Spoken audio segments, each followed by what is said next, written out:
Hey folks, it's Nate. Thanks for joining me at the art table again today. I recently saw an interesting tweet thread holding up the opening chapter of Alexander Dumas's The Three Musketeers as a great example of the kind of prose that we are really missing in the modern day and age. I thought this was very interesting, and I want to take a couple of minutes to break down what I think of this, because as you longtime viewers know, I am a big proponent of the importance of prose in storytelling and how much we lack it in the modern day. So let's start by looking at The Three Musketeers and seeing what the first couple of paragraphs of the first chapter say. So chapter 1 is The Three Gifts of Monsieur d'Artagnan the Elder. On the first Monday of the month of April 1625, the burgh of Meung, in which the author of the Romance of the Rose was born, appeared to be in as complete a state of revolution as if the Huguenots had come to make a second Rochelle of it. I apologize for butchering all of these French place names. I did study it a little bit in high school. It's been a while since then, and not perfect. Many citizens, seeing the women flying towards the main street, hearing the children crying at the open doors, hastened to don the cuirass, and, supporting their somewhat uncertain courage with a musket or a partisan, directed their steps towards the hostelry of the Jolly Miller, before which was gathered a compact and rapidly increasing group, vociferous and full of curiosity. In those times, panics were common, but few days passed without some city or other recording in its archives an event of this kind. There were nobles who made war against one another, there was the king who made war against the cardinal, there was the Spaniard who made war against the king. Then, in addition to these, concealed or public, secret or open wars, there were robbers, mendicants, Huguenots, wolves, and lackeys who made war upon everybody. The citizens were always in arms against the thieves, wolves, or lackeys, often against nobles or Huguenots, sometimes against the king, but never against the cardinal or Spain. The result, therefore, of this habit was that on the aforesaid first Monday of the month of April 1625, the citizens, hearing the clamor, and seeing neither the red and yellow standard nor the livery of the Duc de Richelieu, rushed towards the hostelry of the Jolly Miller. That is an interesting couple of opening paragraphs, and it is interesting both in what it accomplishes as a piece of storytelling and what it accomplishes as a piece of prose. As a piece of storytelling, we are getting world building. We are seeing what the world of France is like in 1625 on a specific Monday of a specific month. That is very precise detail, and it is all laid out to us in a couple of paragraphs. The descriptions are somewhat vivid. We're not getting a whole lot of concrete information. We have references to running women and citizenry and their weapons and their arms, but the only concrete detail we have is the house of the Jolly Miller, which we don't actually know anything about. We can guess that it is probably a mill house. Perhaps it will have a water wheel attached. Perhaps it is powered by oxen or something like that, but it is probably a mill because the name Jolly Miller just implies that kind of thing. And names back then were very practical. The purpose was not to be artistic or mysterious. The purpose was to tell you a person and what they did. That's why we have names like Cooper or Smith. These names implied something about the person. Another possibly similar name would be something like Beech, which would imply that the person lives near beech trees.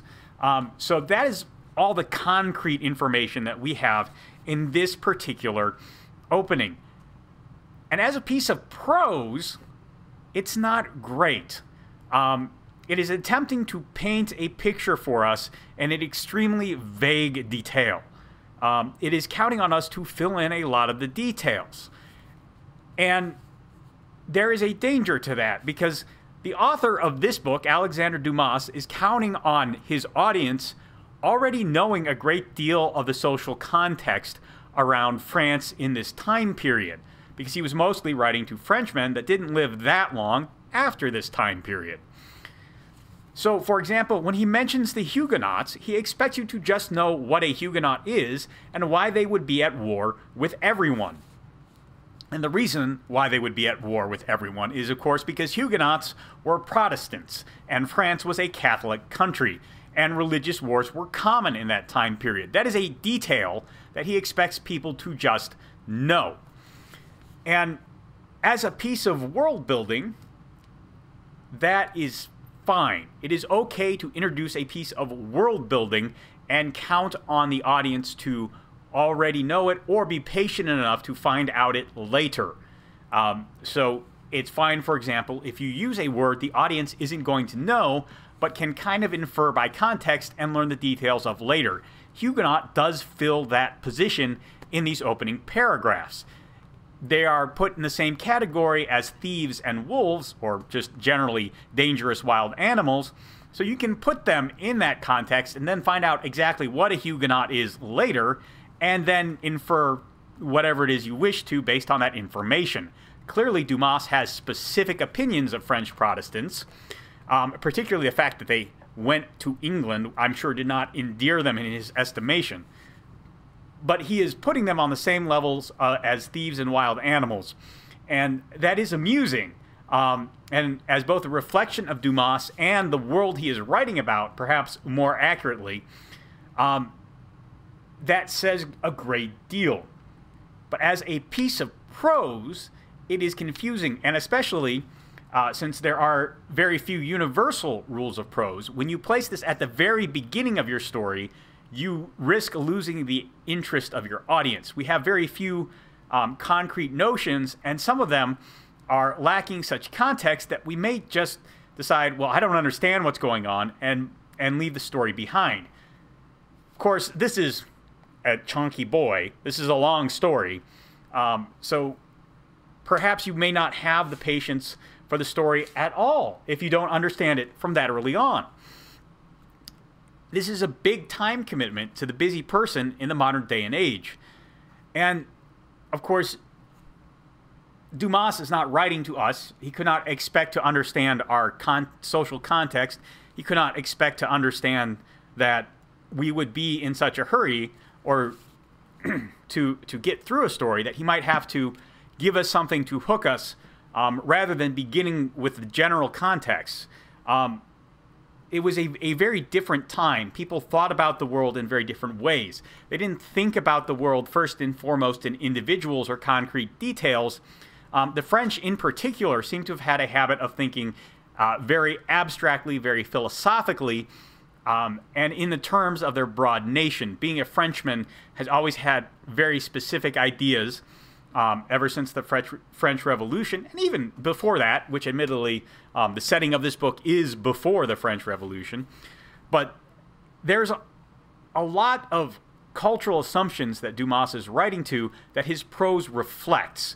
And I don't think you can just take the lessons of Dumas's prose and apply them to a different cultural context, because, of course, prose, as I have said before, is the process of encoding your story and transmitting it to your audience. So your prose has to be calibrated to the audience you hope to receive. Of course, it doesn't have to be perfectly calibrated. This is a translation of Dumas's original work. His original prose is in French, because he's French. And it was not encoded for a person who speaks English. It had to be translated out of French and into English. Duh, obviously. That seems quite obvious, but what I'm saying is a modern person can still translate old prose into modern prose. But if you are trying to take lessons from old prose, it is important to be looking at them through the lens of how do I translate this old prose into prose that the modern person can understand. And in this case, I think all of the information we get here is actually pretty good. The way I would recommend translating it is just moving it a little later in the story. And that would then make the story flow better to a modern audience, because they don't have all the context. They are not able to decode Dumas's message in the same way the intended recipient is. Therefore, we have to do a little bit of decoding for them. And, I mean, honestly, recontextualizing of the message. That is part of the process of conveying your story to another person, is the decoding and the encoding, right? And again, if you are not sure what I'm talking about here, I have a video that I've already done on what a story is, looked at through the lens of communication theory. And one of the things that really made me sit up and think about this tweet thread, and I wish I could credit it to the person who did it, because it was an interesting thread, but I can't remember who did it. And when I went back to try and find it, it had been so long, like 12 hours. I couldn't dig it out of my Twitter timeline. But it was praising the prose as very different from what we get today. But the person who wrote it did not spend any time looking at specifically what they thought was different or how they would unpack that and then repack it in a modern kind of prose that is more likely to engage and hold an audience of modern people who aren't necessarily going to have the context necessary to unpack this message. And before you think that I'm saying just disregard old prose, let me give an example of prose that I think is almost ready for modern audiences right now. And that comes from H.G. Wells. This is the collected works of H.G. Wells. I don't think it's all of them, but it is at least an anthology. And this is the opening of The Time Traveler. Chapter 1. Chapters are not titled in this book. The Time Traveler, for so it will be convenient to speak of him, was expounding a recondite matter to us. His gray eyes shone and twinkled, and his usually pale face was flush and animated. The fire burned brightly, and the soft radiance of the incandescent lights in the lilies of silver caught the bubbles that flashed and passed in our glasses. Our chairs, being his patents, embraced and caressed us rather than submitted to be sat on, and there was that luxurious after-dinner atmosphere, when thought runs gracefully free of the trammels of precision. And he put it to us in this way, marking the point with lean forefinger, as we sat and lazily admired his earnestness over this new paradox, as we thought it, and his fecundity. You must follow me carefully. I shall have to convert one or two ideas that are almost universally accepted. Controvert one or two ideas that are almost universally accepted. The geometry, for instance, they taught you at school is founded on a misconception. And that is the first two paragraphs of The Time Traveler. As you can see in there, there are very few mentions of cultural context. The biggest one in here is actually patents. More on that in a second. But there are very few markers of time or place. This story could be anywhere as of right now. What there is a great deal of specificity about a person who we are going to be spending a great deal of time with. And by presenting us with this specific person at the beginning of the story, and by presenting us with this person in great detail, what Wells does is he presents us with a person that can either catch our interest or hopefully intrigue our sense of mystery. And then this sense of mystery will drive us forward into the place, the time, the world. And this is a technique of prose that is very good for beginning a story. It's not necessarily great in the middle of a story, although it can be, but it is a very good technique to begin a story with because you are trying to make sure the audience wants to hear the rest of your story. In the past, that was not as big a deal because there were fewer stories available. You didn't know very many people, and you had probably heard all the stories they had to tell you already. Books were pretty rare, and you might not be able to read. And so you could go about telling a story any way you wanted because the people would be intensely hungry for a new story. In the modern era, stories are everywhere. The internet connects everyone, and everyone has at least a couple of interesting stories to tell. So right away, real life is already burying you in competition. You have to make sure your story stacks up against all the other stories people could be listening to right away. And that kind of narrative hook of a very specific idea of person or place will really help the people get invested right away. And in fairness, Wells did live after Dumas. He did live in an era where fiction was a little more common. People had more stories to choose from. And the crafting of stories was a little more scientific. So I think in some sense, he understood this a little better than Dumas. It's not Dumas's fault. He was just in a different environment. Again, he was encoding his story with a different audience in mind. And again, I don't think necessarily what he did was weak. I think it could have been a little more specific. We could have a few more concrete details in there. I just think he placed it in the wrong part of his story. And when you look at old prose especially, and a lot of people are going back to old prose now because the prose we are getting in the modern era is very disappointing. But when you go back to look at old prose, it is important to stop and look at all the things you have to, all the things you have to deconstruct in order to decode the message and see what the actual story you are hearing is. That is part of the method of communication. The encoding and decoding of messages is communication at its core. And the prose that you use to encode and decode really needs to be studied rather than used mindlessly. Otherwise, you're going to get a very hodgepodge storytelling experience, one that will distract the reader rather than engage them.